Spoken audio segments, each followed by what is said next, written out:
종목 모니터로 이어갑니다. 이 시각 현재 특징주들 잡아볼 텐데요. 메리츠증권 강남센터 서동수 대리 준비하고 계십니다. 대리님 안녕하세요. 안녕하세요. 수급 주체들이 사고 있는 종목부터 보겠습니다. 어떤 종목입니까? 예, 오늘 SK 하이닉스입니다. 금일 외국인 주도하면서 매매 공방 중인데요. 다소 매수 우위를 보이면서 약간 상승을 하고 있습니다.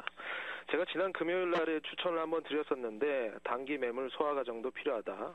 그리고 디램 가격은 더 이상 하이닉스 주가를 과거에 비해서 상대적으로 크게 흔들지 못할 것.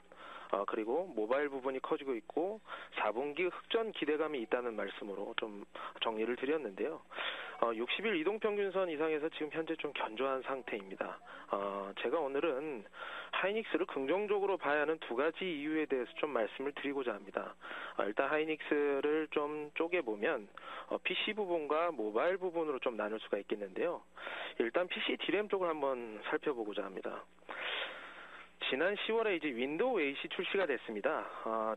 출시가 되었는데 지금 같은 경우 사실 PC 시장에 진작이 이루어진다거나 급격하게 이렇게 매출이 좀 커지거나 이러지는 못하고 있습니다. 2012년 말에는 윈도우 8이 점유율이 한 5% 정도에 달하지 않겠느냐 이렇게 보고 있는데요. 여기에서 좀 생각해봐야 될 것은 윈도우 7의 전례를 한번 살펴보셔야 될 것 같습니다.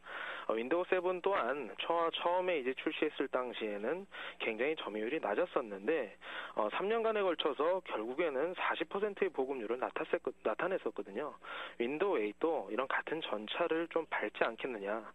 또한 3개월간 버그 수정을 거치고 나면 내년 2013년도부터는 본격적으로 좀 보급이 시작이 될 것으로 좀 보여집니다.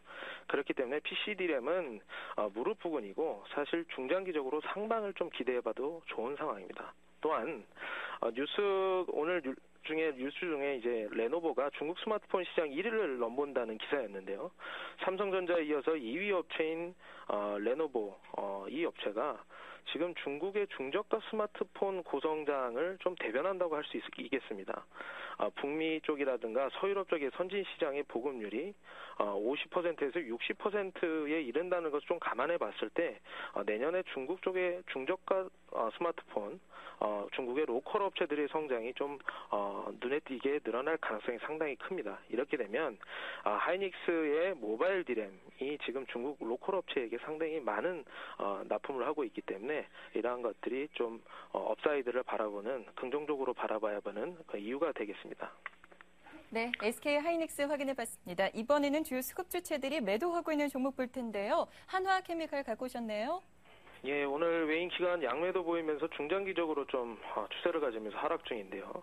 일단 본사업 부분인 석유화학 같은 경우 2011년도에 영업이익이 4,721억에 이랬었는데 결국 올해 같은 경우는 한 1,971억으로 반토막 정도 이렇게 떨어질 것으로 좀 예측되고 있습니다. 근데 더욱 더 안 좋은 것은 이 회사의 미래 가치인 하나솔라원의 실적 부진인데요. 이런 실적 부진이 지금 회사 전체에 좀 영향을 많이 미치고 있다고 봅니다. 사실 작년 1분기 같은 경우는 하나솔라원은 446억의 흑자를 냈었습니다. 하지만 2분기에 55억 적자 전환을 하고 나서 4분기에는 1,518억까지 적자가 확대가 됐었습니다. 그렇게 계속 분기 영업 적자를 계속적으로 7분기 연속으로 좀 지내오면서 상당히 좋지 않은 모습인데요. 원인을 따져봤을 때 전방에 독일과 같은 그린 에너지에 있는 선진국들이 보조금 축소를 시작으로 해내서 업황은 계속적으로 내리막길입니다. 어쨌든 이러한 하나솔라원의 실적 부진으로 인해서 전체 석유화학까지 합해서 4분기에는 적자 전환이 좀 이루어질 것으로 좀 보여지고요. 2013년도에 석유화학 부분의 개선을 점치는 레포트들이 지금 속속들이 나오고는 있습니다만 하나케미칼의 경우 하나솔라원의 턴어라운드가 없다면 실적 개선은 좀 힘들지 않을까 이렇게 보고 있습니다. 보수적인 관점이 좀 필요해 보입니다. 하나케미칼 여전히 보수적인 쪽으로 접근해봐야겠다라는 쪽으로 말씀을 전해주셨습니다. 자, 세 번째로 거래량이 급증하고 있는 종목 한 가지 보도록 할게요. 어떤 종목입니까? 예, 한국콜마 지금 전일 거래량을 초과하고 있는 거래량을 좀 보여주고 있는데요. 한국콜마 같은 경우는 화장품 OEM, ODM 업체로서 국내 시장 점유율 1위 업체입니다. 2위 업체인 코스맥스와 좀 차이점이 있다면 제약 부분을 좀 가지고 있는 것이 코스맥스와 차이인데요. 제약 부분을 가지고 있다는 얘기는 이 화학적인 화장품에 관련해서 기술적인 좀 우위를 가지고 있다고 좀 해석을 조심스럽게 좀 해봅니다. 2012년도에 중저가 브랜드샵이 성장을 굉장히 크게 했습니다. 한국콜마 같은 경우에도 외형적으로 한 22.5%의 매출 성장이 있었는데요. 앞으로도 연 20% 이상의 성장은 2, 3년간 계속되지 않을까 이렇게 좀 보여집니다. 그리고 한국콜마 같은 경우 최근에 글로벌 고객사를 좀 추가를 하면서 매출이 좀 크게 늘어날 수 있을 것으로 좀 보고 있고요.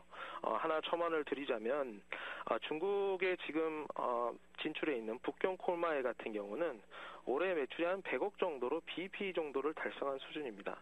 하지만 2011년도에 북경콜마의 고객사가 90개 정도였었는데요. 2012년도에는 150개로 이렇게 확대가 될 것으로 좀 보여지고 있군요. 더불어서 캐파시티 같은 경우도 300억에서 1000억으로 내년까지 늘릴 예정이 있기 때문에 외형적인 성장이 기대되고 앞으로 좀 긍정적으로 바라보셔야 될 종목이 되지 않을까 싶습니다. 네, 한국콜마 긍정적인 쪽으로 초점을 맞추고 접근해보자라고 조언해 주셨습니다. 끝으로 오늘 골라오신 차트 관심주 받아볼게요. 예, 디지털 옵틱인데요. 전형적으로 이동평균선 정배열 형태로 상당히 좀 강한 모습을 좀 보여주고 있습니다. 최근 며칠간의 조정으로 인해서 11선 이동평균선을 좀 터치를 하고 나서 거래량을 좀 수반하면서 양봉을 좀 형성하고 있는데요. 추가 양봉으로 인해서 좀 신고가 경신이라든가 앞으로 좀 적산병 형태로 신고가를 계속 경신하는 강세를 좀 보여줄 것으로 좀 예상하고 있습니다. 그 배경에는 일단 4분기 실적 같은 경우 분기 사상 최대 실적이 좀 예상되고 있는 상황이고요. 내년에는 삼성전자가 올해 2억 1천만 대 이제 핸드셋을 팔았는데 내년에 3억 대 정도로 한 50% 정도 증가할 계획을 가지고 있거든요. 이렇게 되면 삼성전자로 지금 렌즈를 납품하고 있는 디지털 옵티계 같은 경우 상당히 외형 성장과 고객사 내에서 점유율 확대도 상당히 기대가 되는 그런 상황입니다. 긍정적으로 바라보실 필요가 있다고 정리합니다. 네, 오늘의 차트 관심주 디지털 옵틱을 갖고 오셨네요. 내년에도 코스닥 시장의 키워드는 이 스마트가 될 것이다라는 분석들도 속속들이 쏟아지고 있습니다. 이와 함께 디지털 옵틱에 대해서 최근에 많은 전문가들께서 긍정적인 관점을 갖고 계신 것이 사실인데요. 오늘 차트 관심주로 디지털 옵틱이 제시가 됐네요. 여러분께서도 관심 있게 지켜보시기 바라겠습니다. 오늘 시간 메리츠증권 강남센터의 서동수 대리께서 함께해 주셨습니다. 말씀 잘 들었습니다. 감사합니다.